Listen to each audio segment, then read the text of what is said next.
Touch delay and welcome to In Conversation with Tibet TV. This is Sakina Bhatt.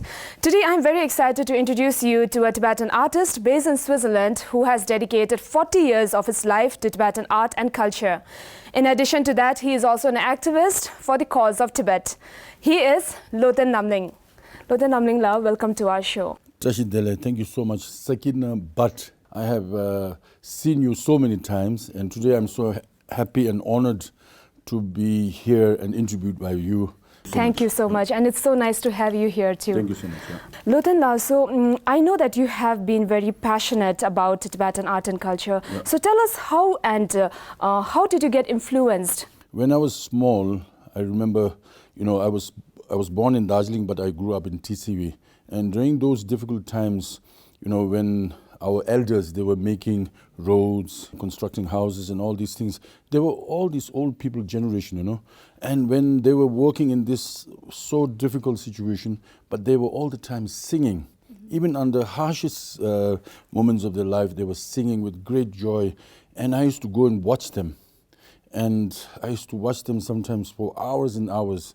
And when they were stopping their work, because they have to go to, go back to their homes, or I used to feel like, oh no, they should sing more, So that, So they kept singing the entire time while they were working? Yeah. This is, we Tibetans, as you know, we are a lover of music. We are a lover of dancing. When I was small, my mother used to sing these beautiful spiritual songs, but very quietly, very kind of humbly, as she was practicing.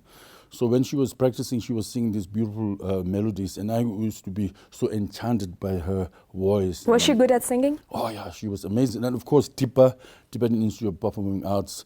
So there were so many influences, if I have to tell you, why today I'm singing, So you never joined TIPA, and you started singing at the age of 16. Yeah, I started singing when I was very small because this is part of our culture, we Tibetans, as I said, we love singing and dancing, and this is the part of our way of life. As you said, now 40 years, and it's just like now so fast, 40 years just passed like this. So you learned music all by yourself? Yeah, exactly. When I say I learned all by myself, that means I suppose professionally, I never went to TIPA or anything. But of course, then when I was age of 16, my mother and my dad, they had a danyan. They were like, it was placed somewhere very high up there, so no kids will touch them because it was left by my uncle, who wanted to bring it to Switzerland. And so every time, I used to look at that danyan which was placed so high up there. I used to watch, and then at certain point I told my mom, please, come on, let me just play with that. And then, of course, she said, she asked my uncle, and then I was given the danyan, and then I learned it from Ugen Chodronla. She was the Tibetan music teacher in TCV. So she taught me so wonderfully also. And there's so many factors, if I have to explain. So what kind of music that you are specifically drawn to? I heard this song, Amaleho, this is a song by the Sixth Dalai Lama. So Sixth Dalai Lama was an amazing poet, was an amazing singer. He was a great lover. So all these things. When I heard this song, Amaleho, I was so captivated, enchanted, and I felt like I was going back into the past, because I felt this song so much. Oh white crane, lend me your wings, I fly not far away, from Litang I shall return. And I started learning this song on danyan, and that's actually the first ever song that I played on danyan. Recently you have been working on Lama Mani, and also before all this, can you just explain us what is Dekar and Lama Mani? All of these things, what I've done or what I'm doing, is because there is a reason, very deep reason behind it. Because, for example, when you talk about Dekar, again, I have a story to tell you. It was one of these first New Year's that we, first celebrated in TCV. I remember early morning, because in those days, when you celebrate Losar, we kids used to get up so early in the morning, and even we couldn't sleep the whole night because tomorrow is Losar. So I remember that particular, it was around 5 o'clock when there was a loud singing and, ha, yellow, and then we kids ran out and an old man with a young boy or small boy, and they were in like rags. They were really poor. And I remember very clearly this old man was having a stick and then with a bundle, in the end. So he started doing this Dakar, and it was so amazing. It captivated again all of us, but at the same time, so wonderful moment that every year I used to wait for him, but he never came. And when I came to Switzerland, I came across a text of Dakar, and I went through it. I saw several other texts, but I didn't like it very much. But the text that I saw in Switzerland was so amazing. So I started immediately, because I was so happy that I started, by-hearting it. Like wherever I went for a month, I've been by-hearting it, because Dakar is a kind of a rap. So if you can surely perform it, but you have to have it in your bones. I didn't do it because I wanted to do Dakar for the sake of performance. I felt the richness of Dakar. When I just finished, I received a call from Germany in Freiburg, in Breslau, and they asked me, please, Loten, His Holiness the Dalai Lama is coming, and can you please perform one song for him? I mean, in those days, good old days, whenever His Holiness came to Europe, I was his present. These Tibet groups, they needed a present for His Holiness. So I just wanted to see the reaction of His Holiness. So what I did was, His Holiness was there to consecrate a stupa. As he came on the stage, I was hiding behind the stupa. I just wanted to, make like him happy, by provoking or whatever, positively. So I hid behind the church, and as he was about to sit, I did, "Ha, hello," and he looked at me and he laughed and laughed and laughed. And as I was going, reciting it and doing it, performing it, he kept more seriously. He became more serious. He listened to me, and at the end of it, he said, "Loten, that was perfect." The Chu Shabachungsu means, and he was so happy, And the very purpose of Dakar is to clean away all the negative energies, to clean away all the bad things, and then to bring all the good things of the past year to the new year, and to kind of give hope. So Dakar is amazing because it's not just only that, but it's also a social critic. He can be so funny, humorous. He's spiritual. He has to sing. He has to dance. He has to do many things, and in that one particular character. So Dakar is actually amazing. It's a very, very important Tibetan art. That's why I thought Dakar must survive. Because at certain time, what happened was people misunderstood what is Dakar, the very name Dakar. I even saw in many of the English translation, they called him White Ghost, Tongtigabo. And they actually, Bada the desert, Debu Karbu. It is the very meaning of Dakar means the one who brings good result, who brings positive approach to life, who brings, Tashidelek and all these kind of, Debu Yakbo. So it was misunderstood. Many Tibetans, for example, when I remember very succinctly, I remember when I was studying, when I started to learn Dakar, many people told me, "Oh, Lotenla, you should not do this Dakar because Dakar is only done by, these beggars and rascals." Because but then it's not true, because Dakar is somebody who comes on the first day of the Tibetan New Year, and he's supposed to bless and bring so much happiness and so much, prosperity and all these things. And then you tell Dakar you are, a rascal or this and that. Exactly. If he is bringing a lot of positivity in his performance, then why was he even called a rascal? Yeah, because this is the lack of education. Firstly, it's a very good question that you asked me. It's a lack of education, and as well as also the fact that, in the olden days, you have to realize this. Many of the Tibetan forms of art, singing, dancing, recitations, like Lama Mani, Dakar, they were performed by the so-called beggars, Pango. But they were not beggars. Today I say very, very, very with great pride that all these beggars, and I really pay homage to these wonderful people, because they were the ones who actually preserved Tibetan culture for thousands of years. But the problem is that during those days, even today, a little bit better than before, but even today, in the past, what happened was Tibetan artists were never patronized, or even the government didn't give them any kind of support. But they were true artists. So they, they left everything, mundane things, and they dedicated the whole life. But of course they have to fill their body, stomach. So that's why they performed on the roads, and they were known as beggars. They were perceived as beggars, but they were actually the deposits of Tibetan culture. They performed on the roads because they didn't actually get a platform to show their talent. Not only platform, but they loved it. They didn't need the platform. They didn't like say. So they didn't care where they wanted to perform. They loved their culture. They were passionate. They left everything and they went performing. As a Tibetan myself, I was so unaware of so many Tibetan arts that actually existed. Not only you, but today younger generation. Exactly, yeah.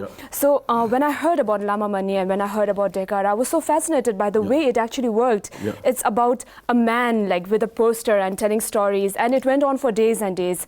So before I ask you anything more on Lama Mani, can you just explain to us what Lama Mani is for the viewers? The word Lama and Mani. Lama means teacher, the one who draws you from out of the suffering, out of the worldly suffering, the one who draws you out of the world, who gives you knowledge is Lama. Mani is Om Mani Padme Hum. You have this Om Mani Padme, the recitation mantra, which is the mantra of Buddha, of Lord of Compassion, Avalokiteshvara. So we Tibetans believed that, or in a way, the Lama Manis were the yogis in the ancient times. They were the yogis or wanderers. Delokpa means those who have returned from their death. They die and they come back again live. So what they used to do is during a week or so, for 7 days, they used to die. My father, in fact, saw one when he was a small boy. So these Lama Manis or these great yogis, these highly spiritualized people, practitioners, they used to die for a week, and then they used to go in the hell realm, Nyalwa, in the hell realm, and they used to sing Mani, the compassionate mantra of Lord Avalokiteshvara, and they used to sing these mantras, and as they went into the hellish realm and walked, and there were these all people suffering in the, what we call, as we believe, in the hot, pans and this and that, and, they're suffering, and they're asking for, as they walked, they were asking for help to, bring them back to, the world, So Lama Manis, they used to sing these beautiful melodies of Mani in order to bring them back, or to kind of bring them out of the suffering of the cyclic existence, So they were known as Delokpa. So these Lama Manis, they also later on came to be storytellers, So hence the word Lama Mani. You cannot exactly 100% follow how they came, and so because those days they didn't care about who calls them what, and if I do this, will I be called as this, and it was just a natural thing that evolved, out of these wonderful moments. And these days, there are many people who actually care about what people say. And like you said, people who perform on the roads, the common people, they call them beggars. So maybe because of that, these days, these Tibetan form of arts like Lama Mani and Dekar, they are on the verge of being extinct. Exactly. For example, with the Lama Mani, for example, there were 4 families, as I know, but there could be more, but 4 or 5, I think 4 Lama Mani practitioners who came to exile after 1959, and they were performing. I remember there was one Lama Mani who was performing near the Churten, where in Meklotganj. So there were many. Actually, Lama Mani is a hereditary thing, so it has to follow from father to son or to daughter, whatever. But then I heard that there are many, there are at least a couple of families still who live, but their fathers died, who were Lama Manis. But the problem is that their children, they don't want to do Lama Mani because they feel ashamed, because they feel that, people will call them beggars as well. They will call them beggars, and therefore they are so ashamed to go on the streets, which is so unfortunate, because this is not at all so, for example, in some of the most well-known, famous, let's say, I don't like the word famous, but famous musicians in the West, they started singing on the road, They started their career from the road to become famous. So this is a kind of a sickness or kind of an ignorance we Tibetans have, because art is art, whether it's performed by rich or poor. And mostly when a poor person performs it, he does it very, very kind of seriously, with great passion. Because, it is, I said, but you squeeze that nectar and then you sing those souls. And then a lot of these old songs were sung for centuries by thousands and thousands of people, So I always say, when I perform now, when I come to my point or my state where today I want to become a Lama Mani, it's not just because I want to be a Lama Mani because it's a nice name that is now extinct and I want to be a savior. No, not at all. I have gone through it, because first time when I met Lama Mani, it was in 2000. Year 2000. There I met Pujin Gurmela. I was invited as a solo artist, this main solo artist there during the time. And there was also Pujin Gurmela and then a couple of others, and then the Tipa and all. So during that day, I remember that I have never heard Lama Mani before. Although I've seen Lama Mani, but never really knew that was Lama Mani. Mm-hmm. But when I was in 2000, there was this Lama Mani who was performing. And, it suddenly brought me back the memories when I was a child, when there was this Lama Mani. So then, of course, then afterwards, after this long gap of 2000 until today or a couple of years ago, it remained there somewhere back behind me, but never really came forward. But then I heard that Lama Mani is dying because there are not many practitioners left, and the families, they are worried because they feel, a little bit looked down upon because they are, known as beggars or whatever. Then I said, this is not true, So I said, well, whether how good I can do, I said, I want to do a research on this. First I have to do a research on if it is true, if the Lama Manis are dying. Secondly, I wanted to go deeper, so I came to Tibet, then I went to Nepal, and this time I went to Tawang. Now that you have recently started working on Lama Mani and you want to become a Lama Mani yourself because you want to revive this Tibetan form of art because it is going to die. So what kind of initiatives are you taking? Well, the first initiative I took several years ago was that I went to the Library of Tibetan Works and Archives. Mm-hmm. They've kind of documented. So you started the research 7 years ago?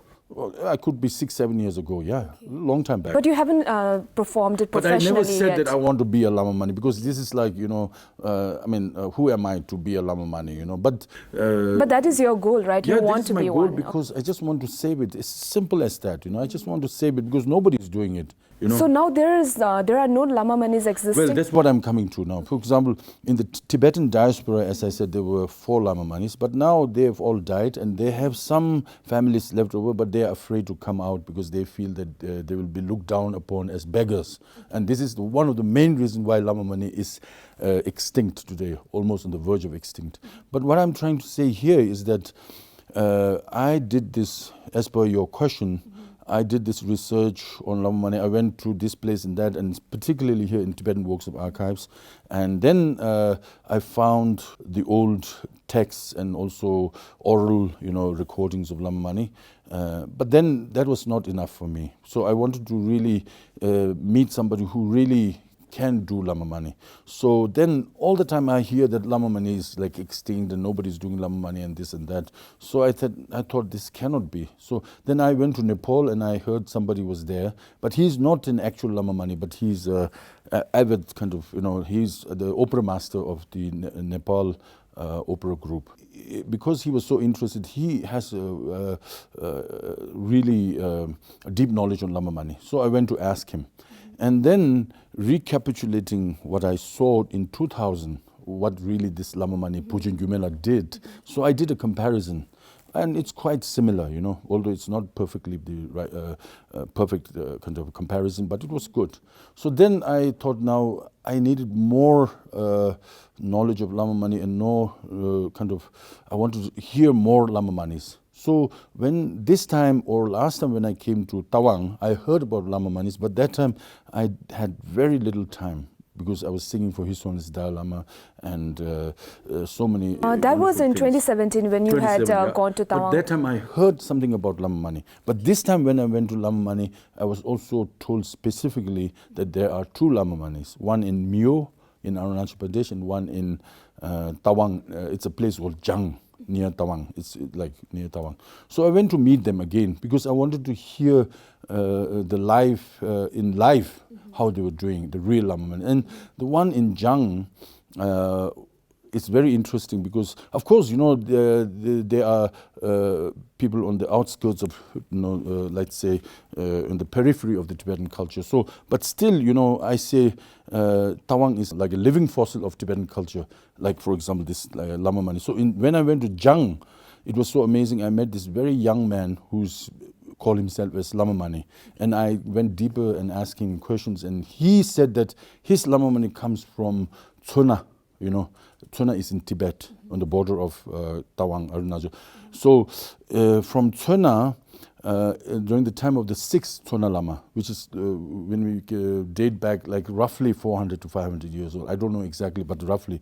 Today we have the 14th or the 14th Tsuna Lama, or he died even now. But his art of Lama Mani from Tsuna, dating back 400 years, it came again further deeper from Kongpo, you know, from Khenze Rinpoche. So dating back and listening to him and all these things, I felt the authenticity, you know, of a certain art of Lama Mani. Because Lama Mani is like, during the olden times, Lama Mani was very prevalent all over Tibet. For a long time, what they have been doing is they've been telling stories, epic stories. I'm doing Nangsam Wimbum.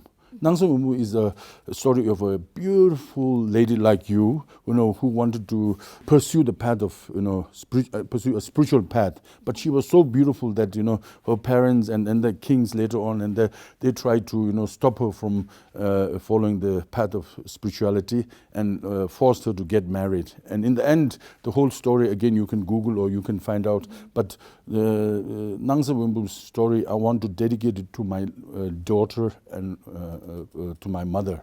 So that's why I want to pick up Lama Mani.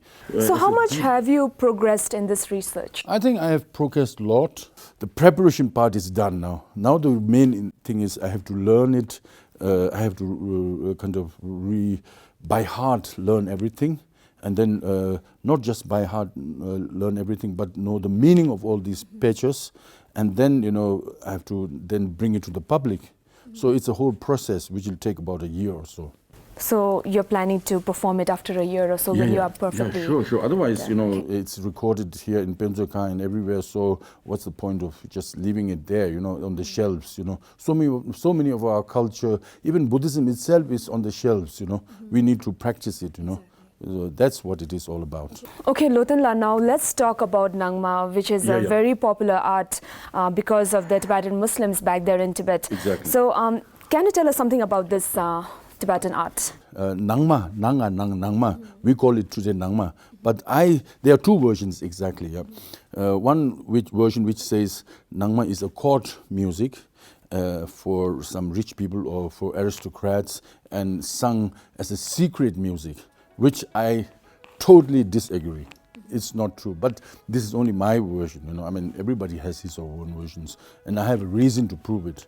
But the second version is that the Nagma or the Nangma comes from, as I believe, during the time, you know, the Lhasa Kachis, they came to Tibet. The history goes back, I think, like 400-500 years. You know, within that 400-500 years, the trade between Tibetans and, you know, the Muslims in Kashmir, who later came to be known as Lhasa Kachis. I think so. Yeah, I'm not going to be definite about it, but I know roughly that it's true.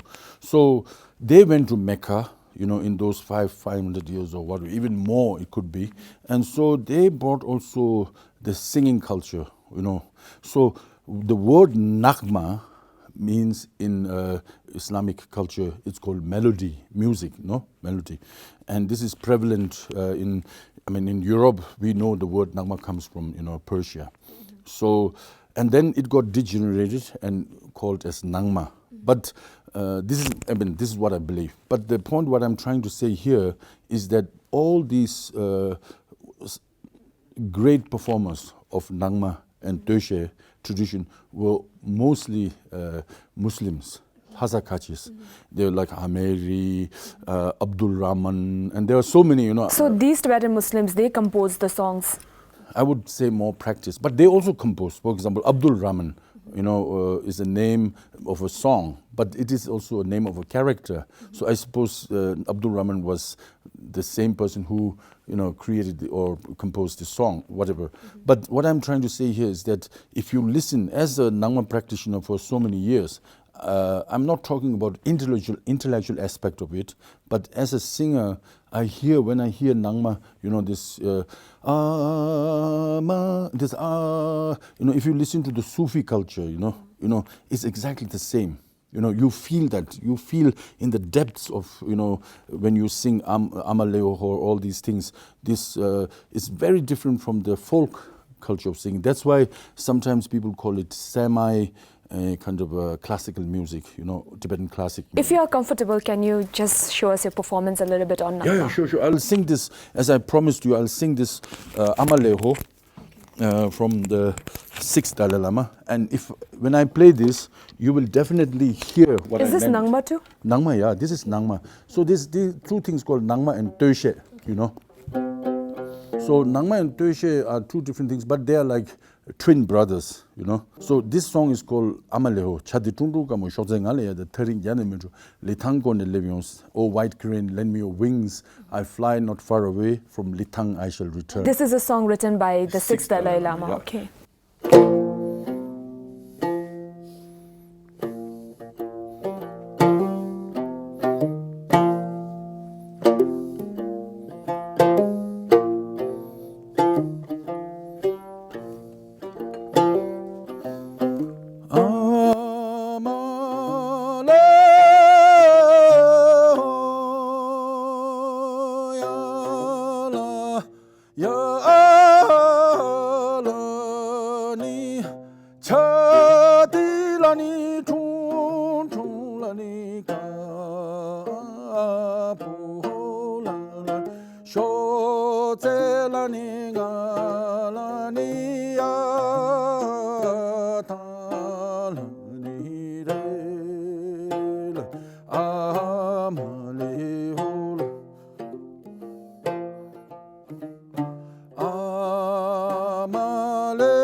So this is a short form, but basically to give you this idea of this Sufi melody in it. So basically, Nangma Töshe is a song or a tradition, an art of singing, which, of course, later on, after so many years, it got so integrated into and became kind of a Tibetan thing.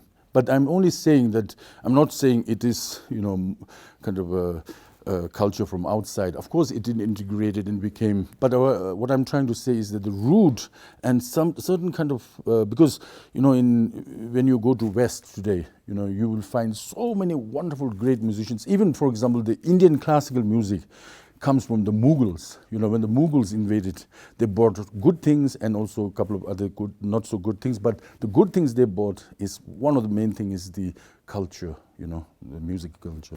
Thank you, Loten. This was such a wonderful performance, and it was really entertaining to watch all the emotions that you made on your expression. Yeah. I was just thinking you were Saraswati and then, meditating on you.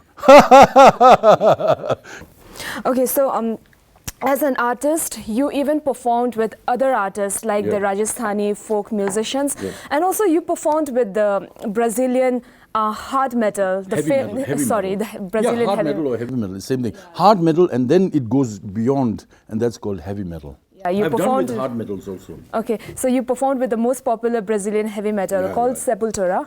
Yeah. So what are you hoping to achieve from these endeavors? Nothing. My main, as a Tibetan, I started, as I said, from the very beginning. I'm Tibetan, and I've seen the plight of my parents. I've seen the tears coming from my parents and their generation, how difficult. So when I came to the West, I felt that the world needs to know much more about Tibet, more deeper, not just Buddhism, but the Tibetan culture. And through Tibetan culture, the songs I sing, because as a singer, it's very good to talk about, your plight, because it's not a propaganda, So when I sing, I kind of draw certain kind of attention, because as a singer, we sing from the heart, so people believe in us. So when we sing from our heart, and then we tell them the plight of, how many Tibetans have died and this and that, and destruction, and the truth of what's happening in Tibet, the tragic realities of Tibet, then people, they believe in us.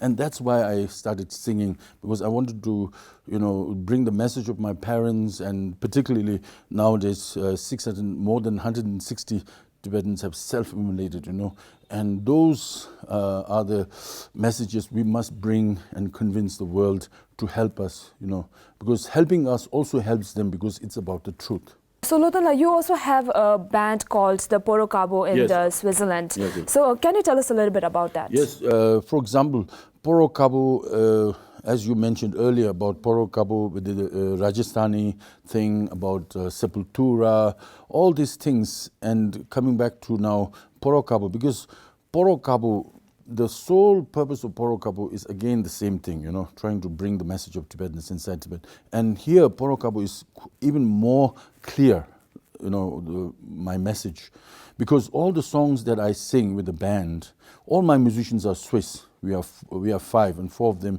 they are amazing musicians, some of the best musicians in Switzerland. Even the Swiss musicians, they tell me, Loten, how did you get these such a wonderful musicians? I said, it's blessing of His Holiness the Dalai Lama, because I met His Holiness Dalai Lama in Norway for the 25th anniversary of the Nobel Peace Prize thing. So they asked me to sing a song with other musicians. So that time, because I had this idea a long time back, but I never had the courage to, inform it to His Holiness. But that day I said, I'm going to inform His Holiness about this. So I told His Holiness that there are so many wonderful songs, messages, from Tibet. And those songs are only heard by, Tibetans, only Tibetans, because they are sung in Tibetan, And the music genre is very different, so it's something we Tibetans love to hear. But if you bring it on the world stage, it doesn't work. On the world stage, you need another level of music.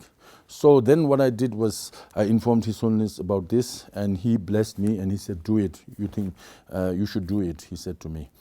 And then I came back to Switzerland, and I started meditating on this. I started to think about it. And within the span of 3 weeks, I was able to form this band. And then it was amazing how it flowed. We perform in some of the biggest festivals in Switzerland. We perform in clubs and music festivals as such. So the very so your musicians are Swiss people, yeah. And you sing in Tibetan. Yes, of course.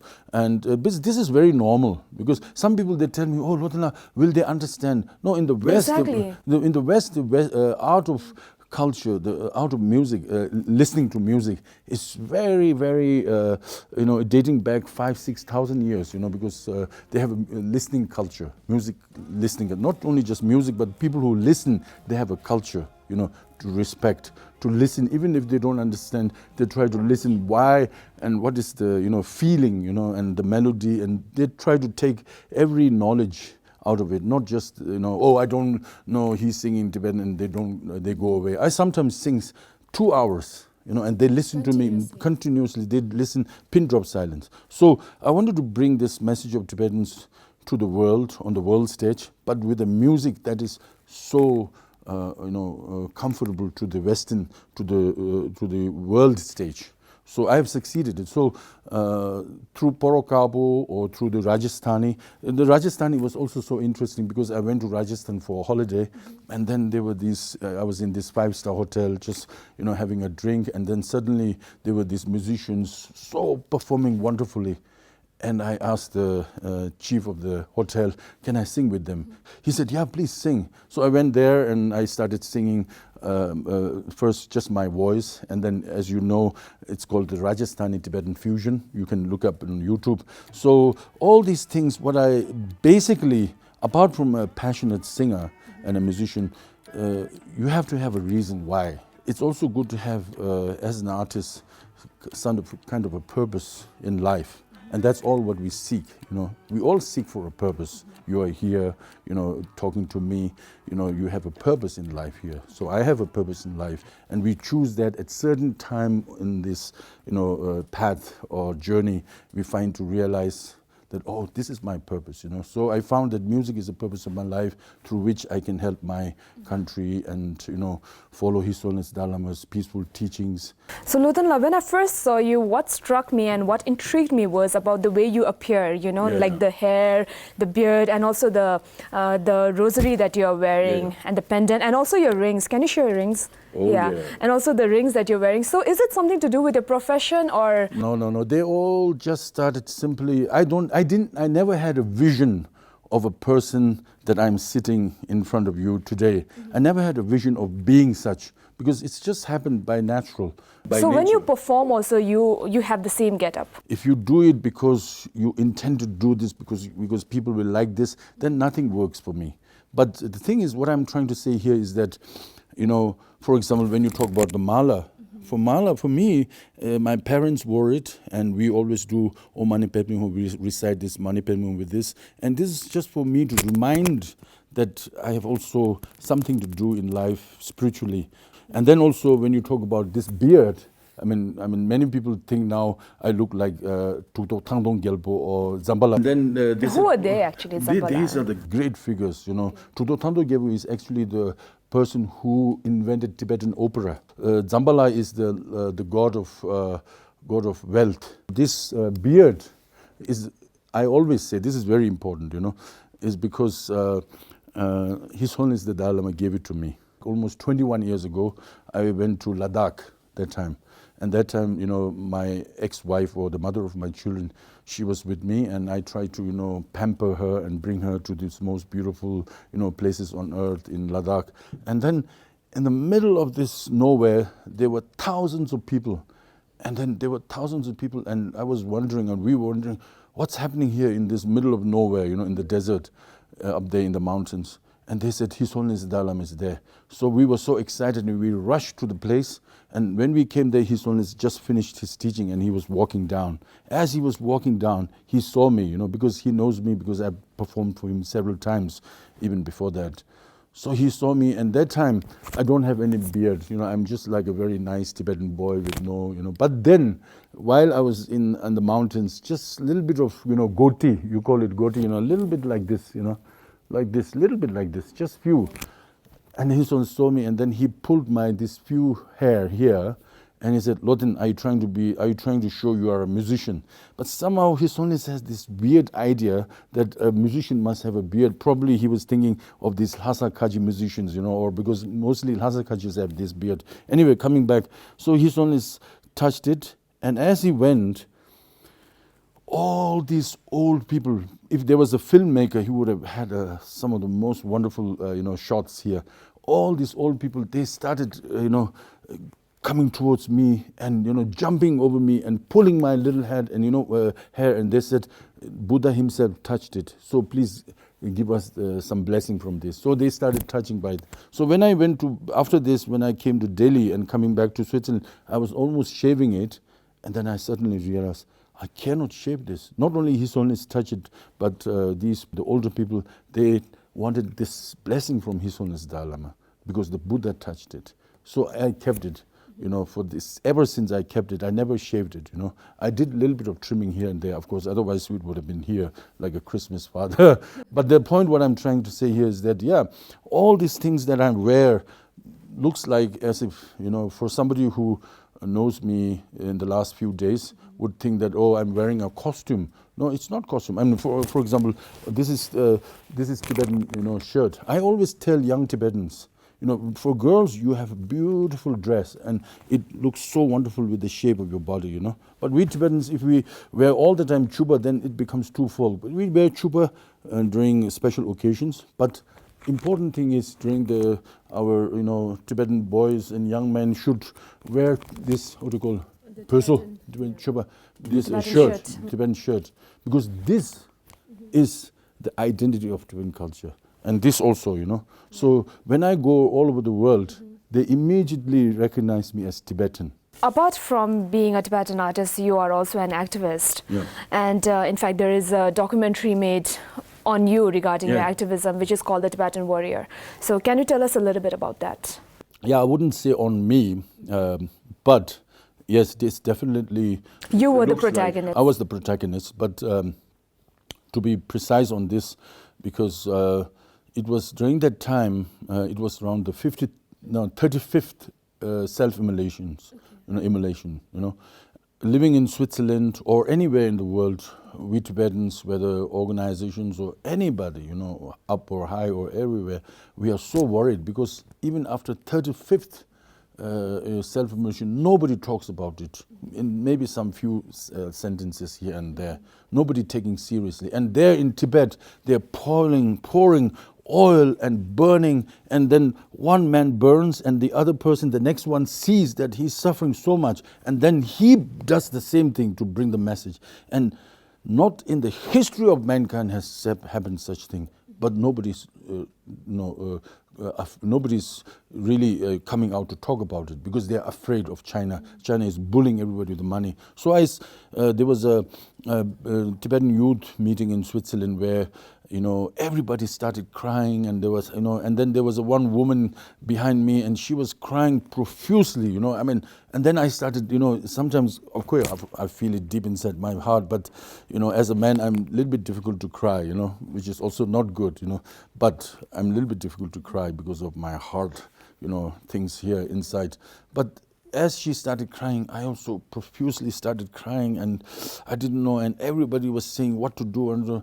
And then a few days ago, I did realize or had an idea to do something drastic, as an artist. I wanted to do some performance or something. I had this idea of making a coffin. And when you make a coffin, you put the dead body inside, It's not a living thing, it's a dead thing inside. And so in the West, because I live in the West, here we burn or throw in the water, but usually in the West, the idea of coffin is that you put a dead thing. And Tibetan culture is dying. On top of that, 160 Tibetans have self-immolated.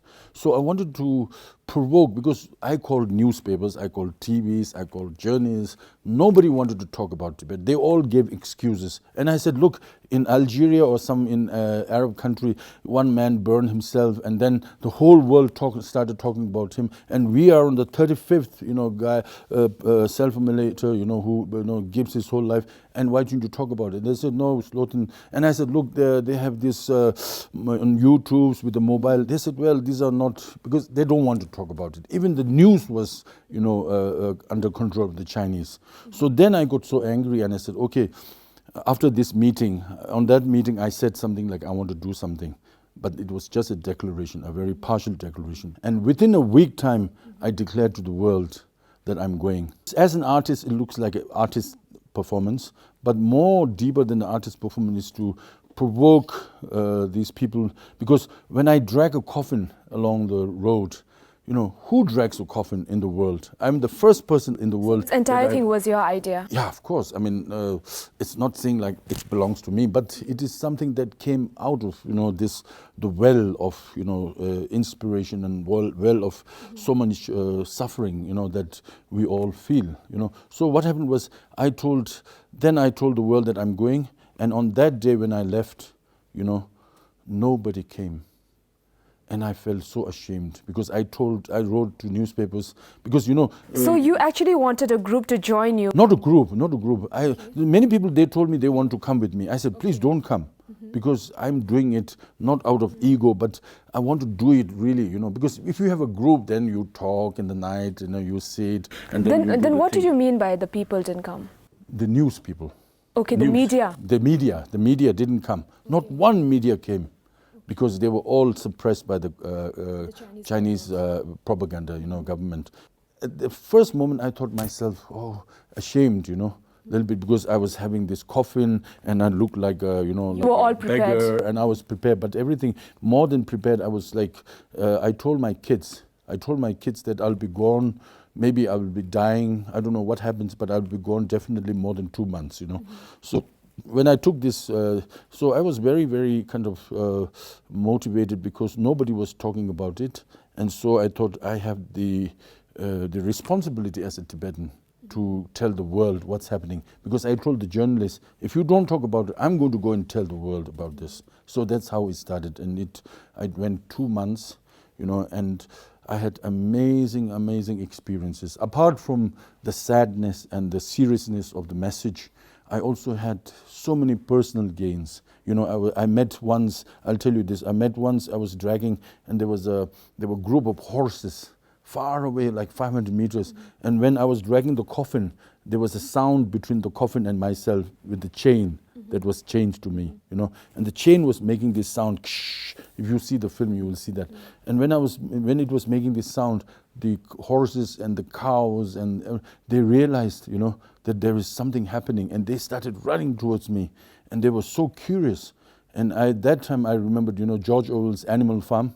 I remember that, and then I thought these animals were thinking, at last a human being is doing the burden of these, the burden of the beasts. So the coffin actually symbolizes those self-immolators. Immolators, or the dying and culture the of dying Tibet, culture of or the Tibet. nation of Tibet. Yeah, and you did this to create awareness. Yeah, for sure.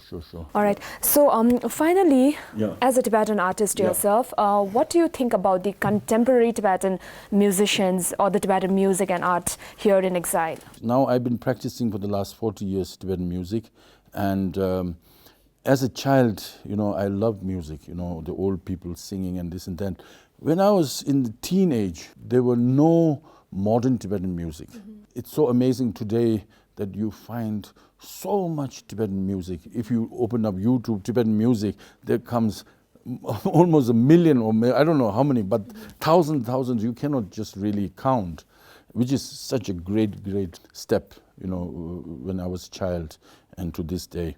But then, of course, I want to be critical about this also, because, Ngawang Chumbel, the one who made this film, Song for Tibet, he went to Tibet to do a research on Tibetan music, and I saw that in Switzerland or somewhere many years ago. And then this time it was shown on Tibet Film Festival in Zurich. So I had not much to do because I have seen the film. So I said, okay, I'll go and see the film, again. So I went to see the film.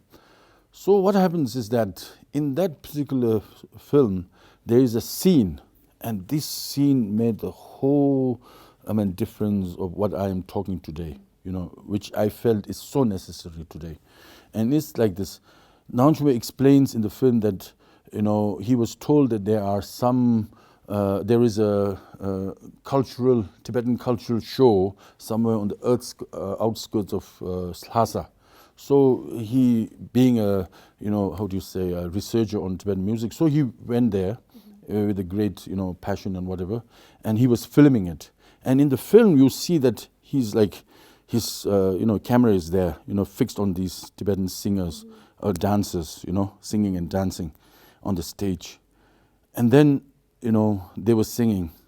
And then after this dance performance, he moves his camera like this and to the public.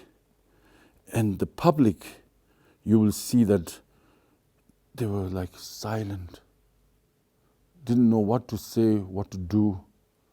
And the mouths were open, and they looked at each other like this, out of, like not knowing what to do. And what I'm saying is that this is way back, I think some 20 or 15, 20 years ago, or more than that. So on that stage are these Tibetan women. They said they are Tibetan women, so, but they were men and women dancing with their, so colorful, bright chupas, and some chupas were like the knee, up to the knee cut, or something like that. I mean, it is a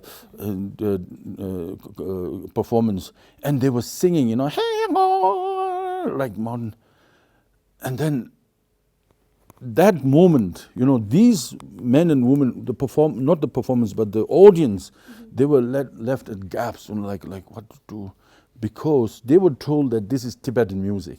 And from those days, even from early, Chinese have been doing propaganda, not only propaganda, but to eradicate Tibetan culture, by telling by sanitizing, by telling this is Tibetan culture, by changing Tibetan singing, because Tibetan singing is so different from China.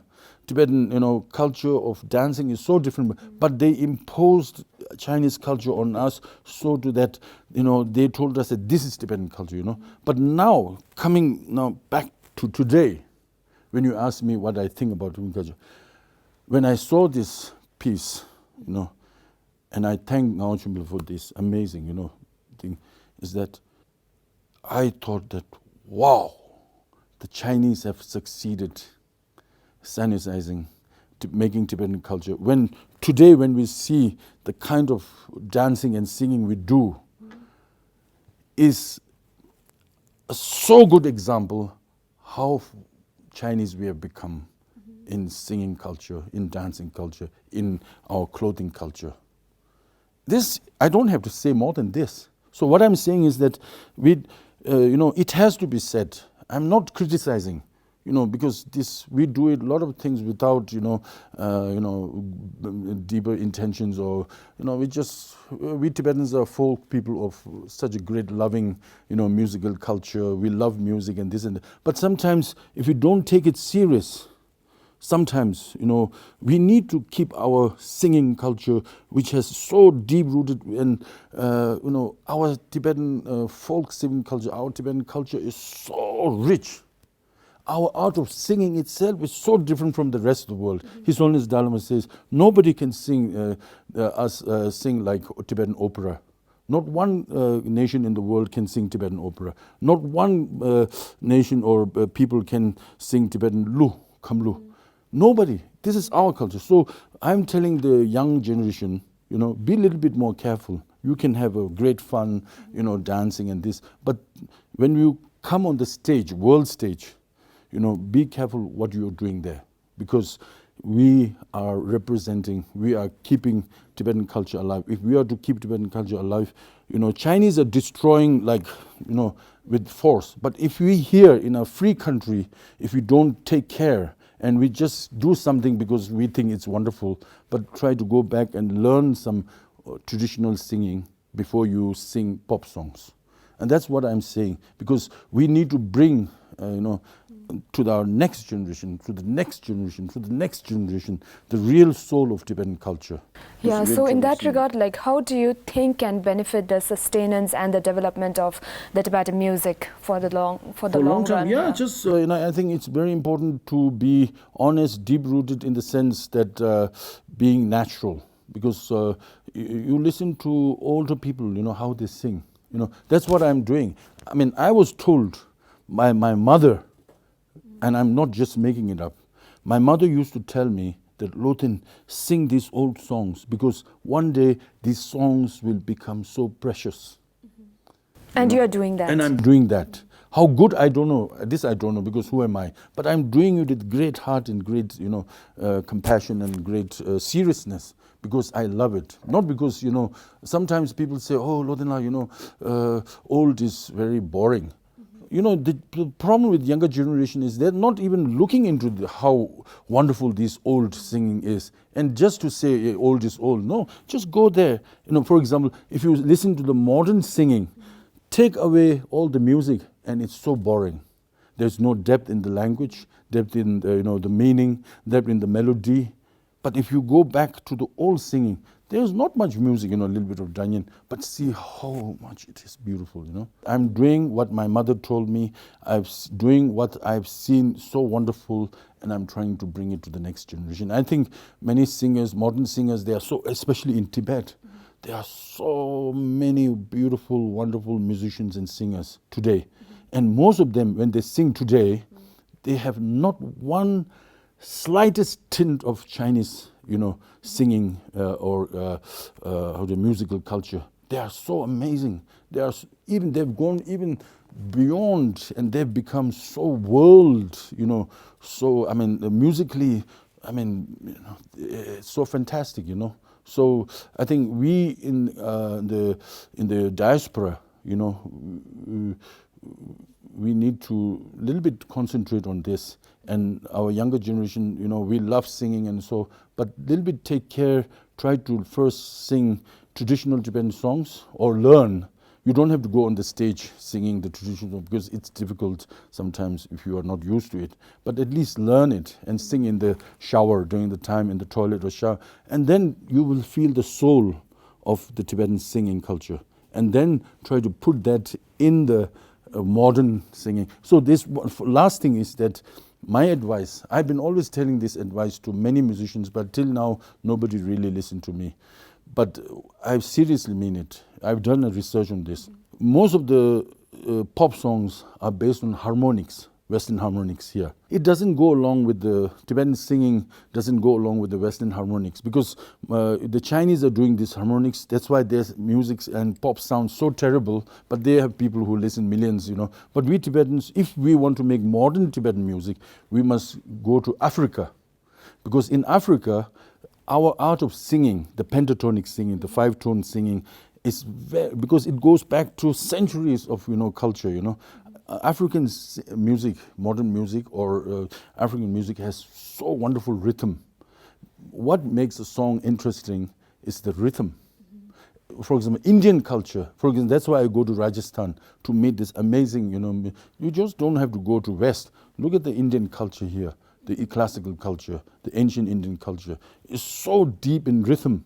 It goes to 36 and they go beyond that rhythm, per second or per beat, So this so amazing. So Tibetan singers should go away from Western harmonics and go to Africa or here in India and learn the rhythm and sing as Tibetan, and not change the nostril, effects of our thing. Otherwise, it'll become so Chinese, So this is as a humble Tibetan musician, I want to just say, if somebody finds some positive advice, but I'm not there to advise anybody. Thank you so much, Loten La, for this wonderful conversation and for such an elaborate explanation on the Tibetan music and art. Thank you. We can spend so many times, days and days, but because Tibetan culture is so wonderfully, amazingly big, and I want to pray that His Holiness Dalai Lama will live so long as we will soon return to Tibet. Thank you, Loten La. Thank you so much for watching, and see you in the next episode of In Conversation with Tibet TV.